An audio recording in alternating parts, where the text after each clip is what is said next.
पद्म पुराण पातालखंड अध्याय 81। भगवान शिव कह रहे हैं, बहुत ध्यान से सुनिए। भगवान शंकर कैलाश में विराजमान हैं। देवर्षि नारद जी, शनकादि बड़े बड़े महापुरुषों की सभा लगी हुई, उस सभा में कह रहे हैं। नारद जी को संबोधन करके भगवान शिव कह रहे हैं, नारद जी, ये जो श्री कृष्ण प्रिया राधा है,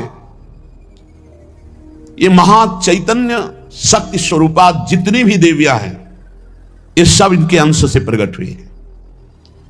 ये अंतरंग विभूति हैं, इसीलिए इनको कोई जानता नहीं। अत्यंत गोपन तत्व है, इसीलिए इनका एक नाम गोपी है।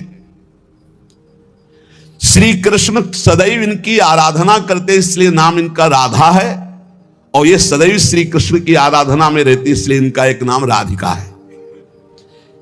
ये और श्री कृष्ण दो नहीं है। श्री कृष्ण में राधा है, राधा में श्री कृष्ण है। ये राधा परा देवता है। जितनी भी लक्ष्मी आदि शक्तियां सब इन्हीं के अंश से हैं। आपको भगवान का आह्लाद कहा गया है, आह्लाद। और जब मूर्तिमान ये हुई तो राधा कह गई, किशोरी जी कह गई।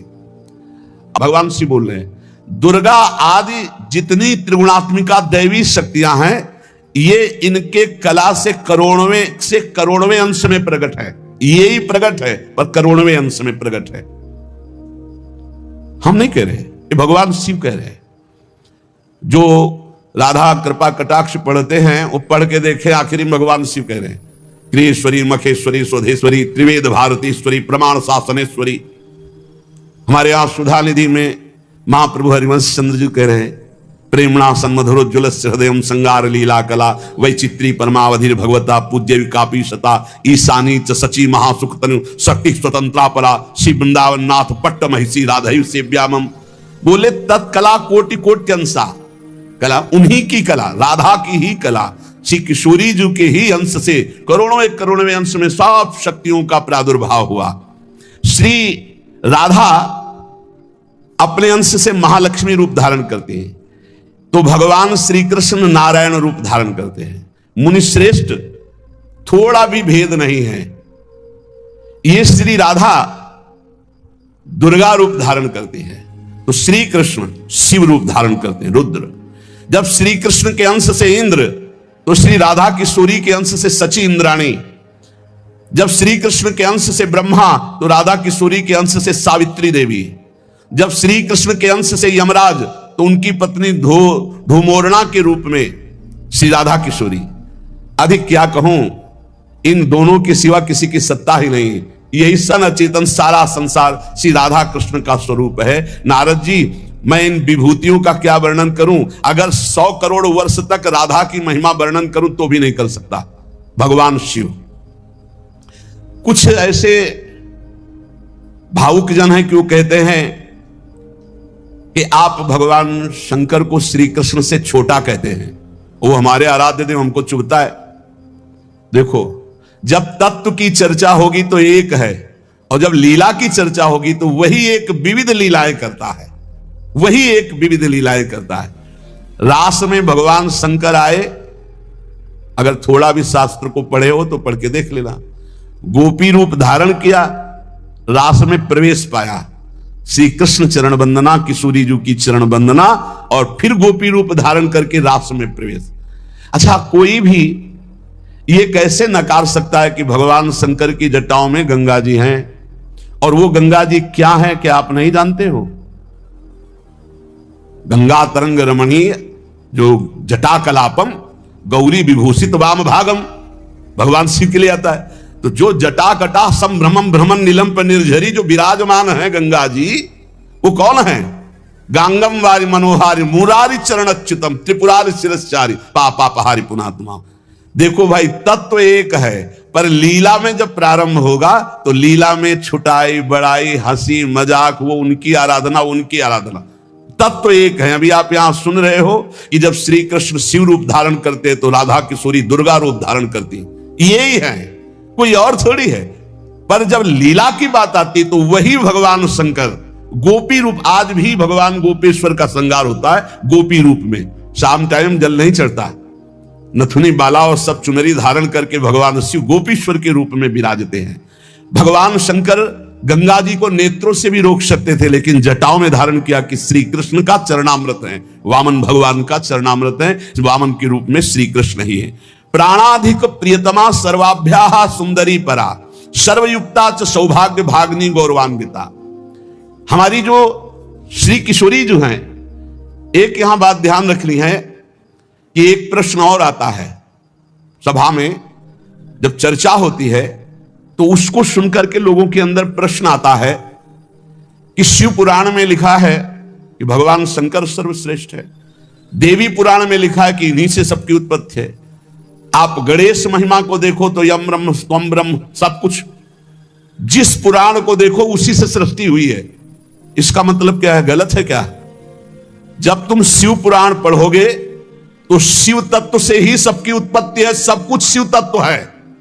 पढ़े हैं जैसे आप कहा भगवान शंकर ने चिद चिद लक्षणम सर्वम राधा कृष्णमयम जगत, ऐसे कहा गया है हे भगवती हे भगवान आपसे ही सृष्टि प्रकट है शिव पुराण में, क्योंकि जितनी माताएं वो सब भगवती हैं और जितने पुरुष हैं वो सब हे भगवान शिव आपका ही स्वरूप है।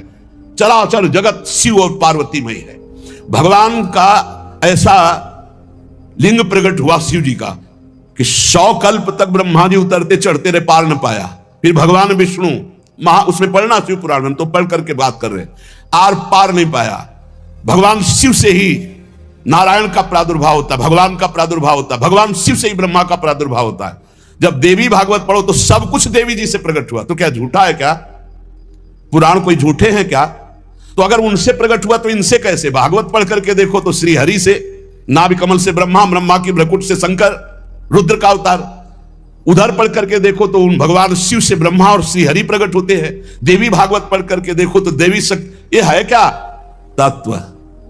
तत्व एक है, वही परमात्मा है, वही। जब शिव पुराण पढ़ोगे तो सब कुछ शिव की, जब भागवत पुराण पढ़ोगे तो सब कुछ श्री हरि का, और जब देवी भागवत पढ़ोगे तो सब कुछ वही। देवी प्रपन्नार्थ हरे प्रसीद प्रसीद मातर जगतो खिलस्य प्रसीद विश्वेश्वरी पाहे विश्वम त्वमीश्वरी देवी चराचरस्य।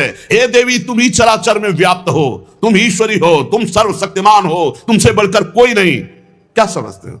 जो जहां है वही परम तत्व है और वो वही सब कुछ है। इधर से हम देखेंगे तो कृष्णाकार, उधर से देखोगे तो शिवाकार, उधर से देखोगे तो दुर्गा में, उधर से देखोगे काली में, जो बोलो वही परम तत्व है। पर जब हम लीला का गायन करते हैं तो लीला में विभाग हो जाता है।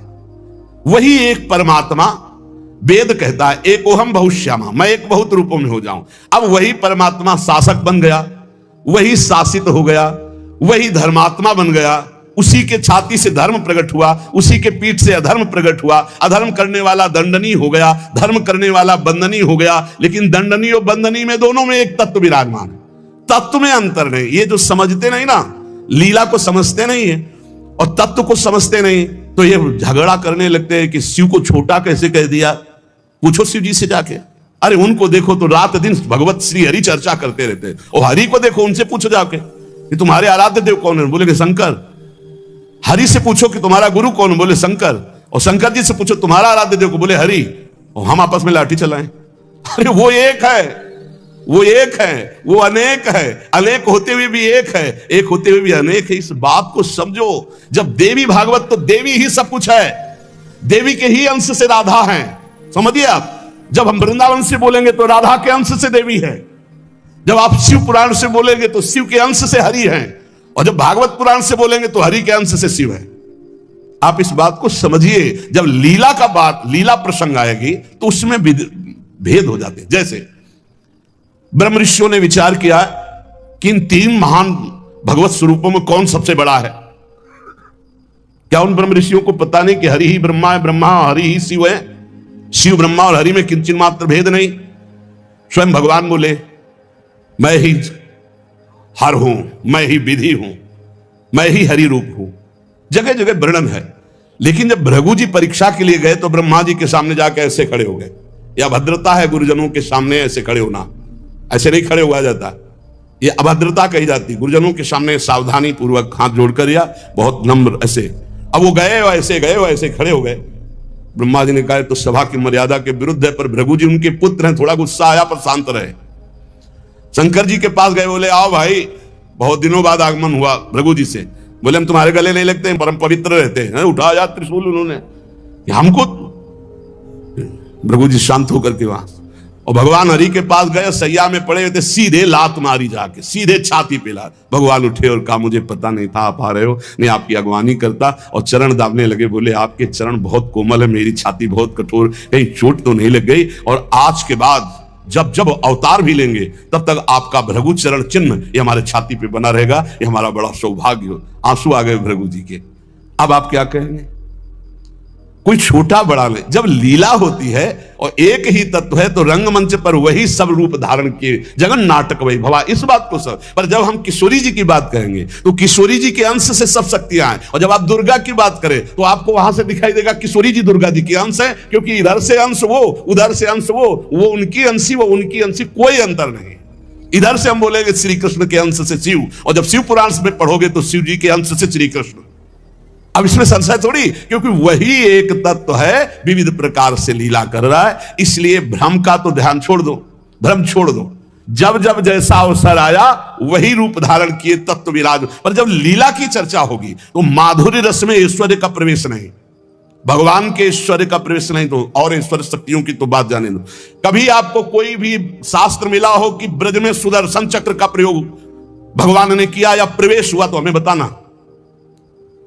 कभी दिव्य वैभव का प्रयोग, क्योंकि ये माधुर्य का क्षेत्र है, ये जो ब्रज है ये वात्सल्य माधुर्य। कभी सुदर्शन चक्र से ब्रज में किसी को मारा हो, मुझे तो याद नहीं है। आप लोगों को कोई याद आवे तो हमको भी बता देना, क्योंकि अभी तक तो नहीं पढ़ा है। आगे अगर किसी को लगे, दूध पीते हुए पूतना को मारा, प्रवेश करके अगासुर को मारा, फाड़ के बकासुर को फेंक दिया, और उसका पैर पकड़ के धेनुकासुर को मारा, बस यही थप्पड़ घूसा इसी से पहुंचा दिया है। ना तो कौमोदकी गदा आई है, ना प्रभु की तलवार आई है, ना यहां सुदर्शन चक्र आया है, ना यहां दारुक सारथी रथ लेके आया है। ये ऐश्वर्य नहीं, ये प्रेम देश है, ऐश्वर्य का प्रवेश नहीं है यहां। और जहां कहीं ऐश्वर्य का कुछ दिग्दर्शन कराना चाहा तो वहां वात्सल्य ने डांट लगा दी है। जैसे मुख में जब मिट्टी खाई हो ऐश्वर्य दिखाना शुरू किया तो वात्सल्य ने डांटा है, यहां नहीं, तो तुरंत मैया को लगा है मेरी आंखों का दोष कोई है, ये तो मेरा लाला है, ऐश्वर्य का। अब जब निकुंज की बात आती है तो इसमें तो बिल्कुल ऐश्वर्य का प्रवेश नहीं है। ब्रज में तो आप थोड़ा ऐश्वर्य की झलक दिखा दिए, अंतर ध्यान हो गए, लेकिन निकुंज में कहीं नहीं।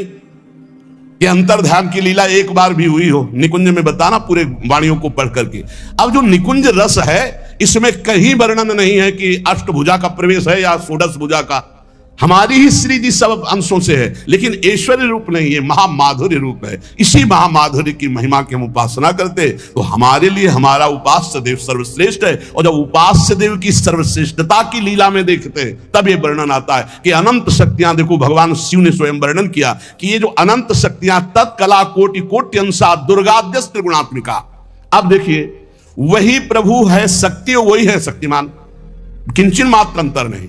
लेकिन प्रभु आदेश करते हैं कि मैं अब अवतार लेने जा रहा हूं, भागवत में पढ़ के देख लेना, तुम हे महाशक्ति बलराम जी का कर्षण करके रोहिणी के गर्भ में डालो और मैं स्वयं अवतार लो। तुम जाकर नंद बाबा के यहां कन्या रूप से पूरी लीला पढ़ के देख लो। और नाम चामुंडा, कुष्मांडा, दुर्गा आदि तुम्हारे विविध नाम भगवान ने रखे और तुम सबकी कामना पूर्ण करने वाली होगी। जाओ मेरा आदेश है, ऐसा करो। भगवान ने आदेश किया, शक्ति कार्य कर रही। भगवान की प्राप्ति के लिए उसी शक्ति की आराधना कात्यायनी रूप से गोपिकाएं करती हैं कि मुझे श्री कृष्ण पति रूप में प्राप्त हो। उसी शक्ति की आराधना सीता जी गौरी पूजन करती है। और सीता जी कौन है? काल रात्र निश्चर कुल केरी, महाकाल रात्रि स्वरूपा उनको गोस्वामी जी ने कहा। काल रात्रि निश्चर कुल केरी, जय सीता पर प्रीति घनेरी। ये नहीं समझ रहा रावण की साक्षात इसका काल पधारा है। एक काल रात्रि महाशक्ति स्वरूप चाट जाएंगे, कुछ नहीं बचेगा लंका में। ये दुष्ट जिनके प्रति विरोध भाव कर रहा है कौन है? वही गौरी है और वही गोरी है, वही महाशक्ति है और वही सीता जी है। अब आप समझिए, आदि शक्ति जय जग उपजाया, सीता जी गौरी पूजन कर रही। गौरी जी खसी माल मूर्ति मुस्कानी, जाओ मनुजा हिराचल मिली सोबर साध सुंदर साव। तो सीता जी कौन है? मनुष्य रूपा को भगवान राम कह रहे। आदि शक्ति जेहि जग उपजाया, सो अवतरी मोर यह माया। अरे कोई भेद नहीं, कहीं भेद नहीं। पर जब लीला की बात करेंगे तब लीला में भेद दिखाई दे रहा है कि सीता जी गौरी जी का पूजन कर रहे हैं, उनसे वरदान प्राप्त कर रही है। और भगवान प्रिया सती को संशय हो जाता है। लीला भेद देखो कि ये राम जी कैसे सच्चिदानंद में, जब हे खग हे मृग हे मधुकर्षिणी, पूरा प्रसंग पढ़ करके देखो आप। और है कौन? या देवी सर्वभूतेषु बुद्धि रूपेण संस्थिता। जब लीला में देखोगे तो तत्व की बात भूलना पड़ेगा, तभी स्वाद आएगा।